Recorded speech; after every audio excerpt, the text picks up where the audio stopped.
दोस्तों, आज हम बात करते हैं ऐसी बच्ची की जिसने पूरे समाज को आईना दिखा दिया। धन्य है वो माँ बाप जिसने अपने घर की 8 साल की बच्ची को ऐसे संस्कार दिए जिनसे पूरा समाज आईना देख सकता है। हरियाणा की रहने वाली ये नन्ही सी बच्ची न किसी मंच पर खड़ी थी, न किसी कैमरे के लिए बोल रही थी, बस दिल से निकली कुछ सच्ची बातें बोल गई जो सीधे दिल को छू गई। बड़े बूढ़े बुजुर्गों ने सबने उसे आशीर्वाद से नवाजा। उसने कहा, जब तुम शराब पीकर मंदिर नहीं जा सकते, मस्जिद नहीं जा सकते, चर्च नहीं जा सकते, तो अपने घर क्यों जाते हो। कितनी गहरी बात है ना, क्योंकि वो घर है जहाँ तुम्हें सम्मान देने वाली पत्नी है, प्यार लुटाने वाली माँ है, जिसके तुम पैर छूते हो वो पिता है, और तुम्हारी इज्जत और अस्मिता बनी हुई बहन है। क्या वो जगह किसी इबादत गाह से कम है। और फिर उसने पेड़ों के बारे में क्या कहा, दिल को छू गया। हम लोग कूलर और एसी में बैठ जाते हैं, 4 बाल्टी पानी कूलर में डाल देते हैं, लेकिन 2 पेड़ नहीं लगा सकते और ना ही उसमें 1 बाल्टी पानी डालते हैं। कितनी कड़वी है लेकिन सच्ची बात है। हम अपने आराम के लिए सब कुछ करते हैं, लेकिन उस पेड़ के लिए कुछ नहीं जो हमें सांसें देता है। और उस बच्ची की सबसे बड़ी बात जो शायद इस देश के हजारों लाखों डिप्रेशन से जूझ रहे बच्चों तक पहुंचनी चाहिए। जो बच्चे खुदकुशी कर लेते हैं उन्हें कभी भी हिम्मत नहीं हारनी चाहिए। हार जाने का मतलब ये नहीं कि मर जाना।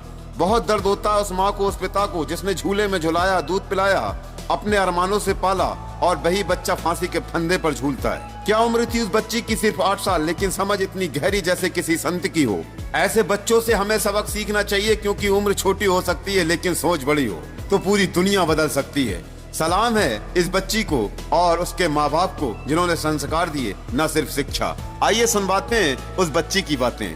आप देख रहे हैं Malik Siddiqui UP 25 news channel. हमारे चैनल को लाइक और सब्सक्राइब करना ना भूलें। जय हिंद, जय भारत। सबसे पहले मैं पूरे गांव सिंघवाल और MS जादूगर का मुझे यहाँ पर आमंत्रित करने के लिए तहे दिल से धन्यवाद करती हूँ। मेरा नाम सियाज पुनिया है। मैं एक एथलीट हूँ और हरियाणा में नशे के खिलाफ लड़ाई लड़ रही हूँ।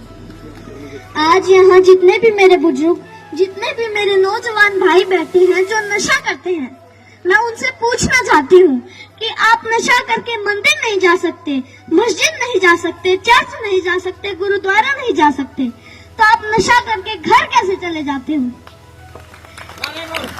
घर भी तो एक मंदिर ही है ना, जहाँ आपको जन्म देने वाली माँ होती है, सम्मान देने वाली पत्नी होती है, प्यार करने वाली बहन होती है और सहारा देने वाला पिता होता है। अरे अगर आपको नशा ही करना है तो माँ बाप की सेवा का करो। अगर आपको नशा ही करना है तो देशभक्ति का करो। अगर आपको नशा ही करना है तो पढ़ाई का करो।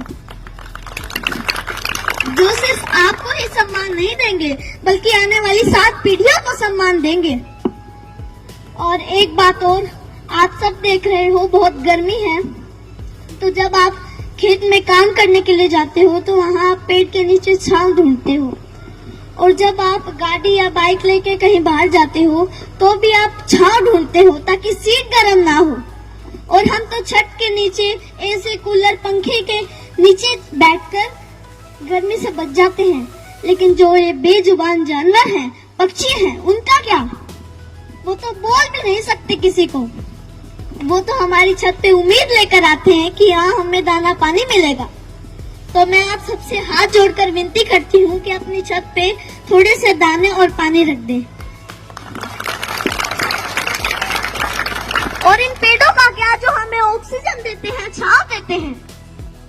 और हम भी इतने स्वार्थी हो चुके हैं कि 4 बाल्टी पानी कूलर में जरूर डाल देंगे, लेकिन 1 लोटा पानी पेड़ में नहीं डालेंगे। तो मैं आपसे कहना चाहती हूँ कि पेड़ लगाओ और जो पेड़ बचे हैं उनको जलने से बचाओ। और हाल ही में अभी 10th 12th का रिजल्ट आया है, तो उनमें से कुछ बच्चे ऐसे भी हैं जो फेल हो गए हैं, जिनके कम मार्क्स आए हैं, और उनमें से कुछ बच्चे ऐसे भी हैं जिन्होंने सुसाइड तक कर लिया है। तो मैं उनसे कहना चाहती हूँ, मेरे प्यारे भाई बहनों, हार जाने का मतलब मरना नहीं है। हार जाने का मतलब है एक काम था जो तुमसे नहीं हुआ, बस 2 अक्षर बेशक कम पढ़ना। मेरे भाई बहनों, जीवन से बस प्यार ज्यादा करना। कभी रात फुर्सत में बैठे तारे देखना, बड़े बुजुर्गों से कहानी सुनना, 4 दोस्त ज्यादा बनाना, खूब सारी बातें करना।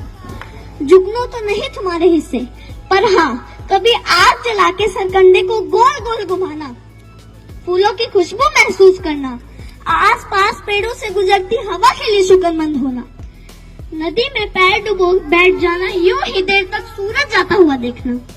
यह फिर आएगा, लेकिन जीवन में मृत्यु के बाद कोई जीवन नहीं।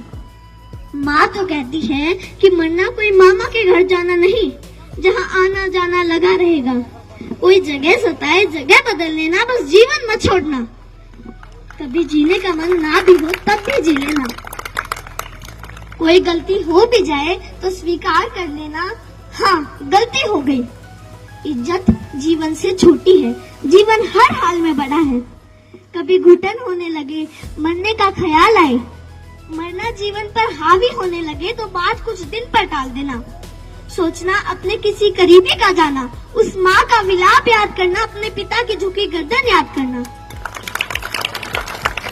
अपने ही बच्चों की पोस्टमार्टम होती हड्डियों पर हथौड़े से होती चोट सुनना, छाती फटती है। कितना दर्द होता है अपने हाथों से झूले झुलाते बच्चों को फांसी से उतारना। सबसे बोझिल है अपने बच्चों की अर्थी।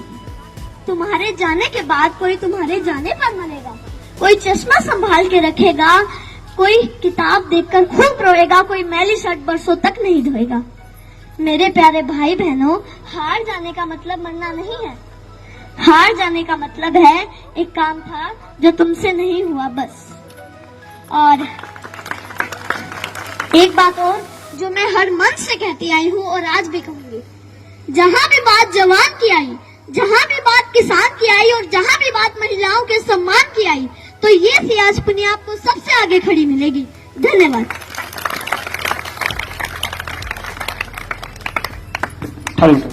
जोरदार क्लैपिंग करो भाई सियाज पुनिया को पंद्रह देखो ताड़ियां बजाओ पर भाई सियाज पुनिया के लिए ऐसे व्यक्ति को सपोर्ट करेगा। और कोई भी कार्यक्रम हो ना, आप लोग बुलाया करो बच्चों को।